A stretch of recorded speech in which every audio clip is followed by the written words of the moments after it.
السلام عليكم، مرحبا بكم في فيديو جديد. نتمنى ان شاء الله تكونوا بخير وعلى خير.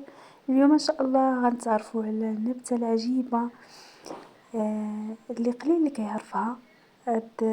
هادي بالنسبه ليا كنعتبرها كنز، اللي هي البوبال. البوبال راه قليل فين كيكون، وكيكون بزاف في جبال الريف، جهة الأطلس. هاد البوبال هذا راه المنافع ديالو كبيره وكبيره بزاف، وراه غير هاد الراس بحال اللي كنوري لكم في الفيديو هذا هو اللي كيتنكل كيتفور مع شويه السمن. كيتنكل هيدا 2 معالق، 3 معالق بنادم ما يكترش منه بزاف حيت مجهد. هذا كيتفور، هذا اللي خصك تسولو. كيتفور وكما قلت لكم كيتخلط مع العسل وكيتنكل على الريق هيدا، ولا المهم 2 معالق 3 بركه. هذا الاوراق ديال العشبه كيفاش كتكون، وقليل بزاف قليل، والفوائد ديالو كثيره كما قلت لكم. مزيان البروده، مزيان القولون العصبي، ومزيان الناس خصوصا الرجال اللي كيعانوا من البروده. راه واعر، هذا راه كيصفي البروده وكينقي القولون العصبي، ومزيان بزاف الحوايج اخرين. المهم بحثوا عليه في في الذكاء الاصطناعي ولا في جوجل، راه تجبروا المنافع ديالو. ما نقدرش نقول لكم المنافع ديالو في الفيديو حيت الفيديو عندي قصير. المهم راه مزيون بزاف، خصوصا أنا نركز على حاجه وحده اللي هي كيخرج البروده، كيخرج البروده بزاف، نقي القولون العصبي الناس اللي عندهم بومزوي. راه واعر بزاف. آه المهم راه قليل اللي كيعرفوا العشبه ديالو. كما كتشوفوا بحال هيدا الاوراق ديالو راه بحال العرعر، وسبحان الله رطب ما فيه الشوك.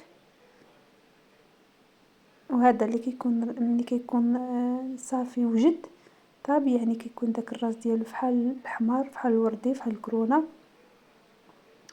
الزريعه هادي اللي هي اللي كنزولو، هادي كتغسل وكتفور هيدا في الكسكاس، كتخلط مع السمن ولا الزبده البلديه اللي كيجيلو السمن مجهد، كيتخلط مع الزبده البلديه. كيتنقل هيدا كيتفرق معلقه 2 معالق. اللي يقدر ياكل شي حاجه كياكلها، خصوصا الرجال مزيان بزاف للرجال، كيخرج البروده مزيون بزاف.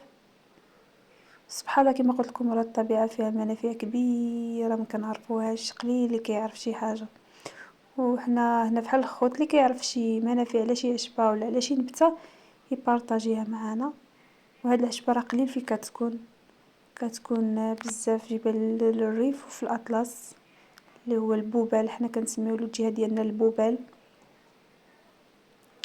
راه المنافع ديالو لا تعد ولا تحصى، ما نقدرش نعطيكم كلشي. المهم دخلوا وفتشوا عليه، ديروا منافع البوبال غيطلعوا لكم. كنقدر نقول لكم هو انه كيخرج البروده خصوصا للرجال، ومزيان القولون العصبي، كيصفي القولون العصبي. الا عندك مشكل ديال بومز ولا القولون العصبي غير تهني. وخاص شي واحد يكون كيعرف هاد العشبه، يعني ماشي غير تجبرو في الخلا وتزولو وتمشي تاكلو. راه يقدر يكون مسموم فيه بعض المرات اللي كيكون مسموم، خاص الواحد يكون كيعرفو. بحال هيدا كيعمل راس وردي، ماشي وردي، بحال الغوص، بحال القرونه، بحال الاحمر. هذا هو اللي كيكون طبيعي 100% ومزيان للماكله، زعما كيكون واجد. وراه الناس كيجيو من عندو من مدينة، من مدن كبار باش كيفتشوا على بوبال، حيت دابا كيكون الوقيته ديالو في هاد الشهر ديال 5 شهر 4 شهر 5 صافي. في الاواخر ديال شهر 5 صافي راه كيوقف. شفتوا كيفاش الشكل ديالو؟ هذا هو بوبال طبيعي 100% وصالح للماكله، ما كيكونش مسموم. هذاك اللي كيكون فيه الزروقيه وهذا راه كيكون مسموم. شفتوا؟ سبحان الله العظيم، سبحان الله. هذا راه غلاء، راه كنز، راه قليل اللي كيعرف المنافع ديالو، قليل بزاف. كيما شفتوا الجدر ديالو كيفاش عامل، كيكون عنده الحموريه بحال الحموريه في الجدر. هذا هو اللي كيكون طبيعي 100%. كما قلت لكم كيكون عنده الحموريه هيدا في دوك الحبيبات اللي كيتنكلوا، هما اللي كيكونوا حمر. وراه قليل بزاف، قليل البلايص اللي كيكون فيهم بالحق، راه راه كنز مزيان بزاف. راه الا كان الناس اللي كيعانوا مساكن ما نقولوا العصابي والبوم زويره غير 2 معالق، 2 معالق هيدا راه كافيين في السيمانه، حيت هو كيكون مجهد بزاف. كيتخلط هيدا مع الزبده بلديه ولا مع السمن. 2 معالق راه يصفي لك المصران ديالك كامل، وغتهناي من شي حاجه سميتها القولون. وبالنسبه للرجال مساكن عاوتاني اللي كيعانيو من البروده يستعملوه، راه مزيان بزاف. كنتمنى الفيديو يعجبكم، نتلاقاو في فيديو جديد ان شاء الله.